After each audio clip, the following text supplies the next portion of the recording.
শিশু আব্দুর রহমান তাকুন গত 19/8/2026 বাদাইল পশ্চিমপাড়া মোহাম্মদ কর্ণবতীকে তৃতীয়তলা ভবনে একটি বর্ষাবন্দি লাশ তার ভিডিওটি আমরা ব্যবহার করি।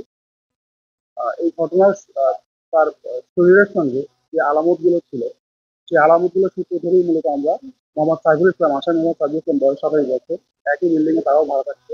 তাকে আমরা সন্দেহভাজন হিসেবে প্রথমে হেফাজতে নিই। এটা হেফাজতে নিয়ে 20 তারিখ 20/8/2026 আই মিন ঘটনার নায়াসিনামাইড ও স্যালিসাইলিক সমৃদ্ধ লিলি ফেস ওয়াশ যা ফেসের ডেড স্কিন সেল দূর করে দেয় দ্বিগুণ ফাস্টার ব্রাইটেনিং। ওই দিন হচ্ছে যে যেহেতু দিবাগত রাত্রে আমরা হেফাজতে নিই, এটা এই জন্য 20 তারিখ আমরা হেফাজতে নিই। নিয়ে আসার পর তাকে জিজ্ঞাসাবাদ করা হয়। প্রথমে তাকে রিমান্ড চাওয়া হয়। প্রথমে আমাদের কাছে স্বীকারোক্তি দেয়নি।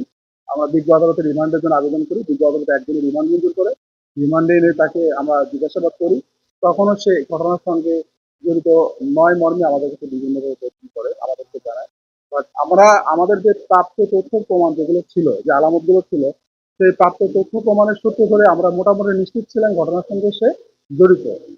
যার জন্য আমরা দ্বিতীয় দফায় আবার তাকে একদিনের আমরা রিমান্ডে আবেদন করে বিজ্ঞ আদালতে। বিজ্ঞ আদালত আমাদেরকে একদিন রিমান্ড মঞ্জুর করে।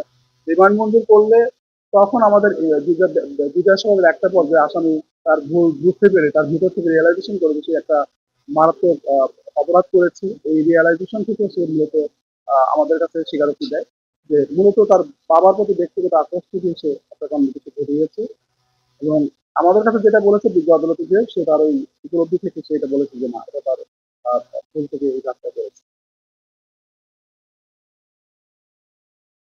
নায়াসিনামাইড ও স্যালিসাইলিক সমৃদ্ধ লিলি ফেস ওয়াশ যা ফেসের ডেড স্কিন সেল দূর করে দেয় দ্বিগুণ ফাস্টার ব্রাইটেনিং।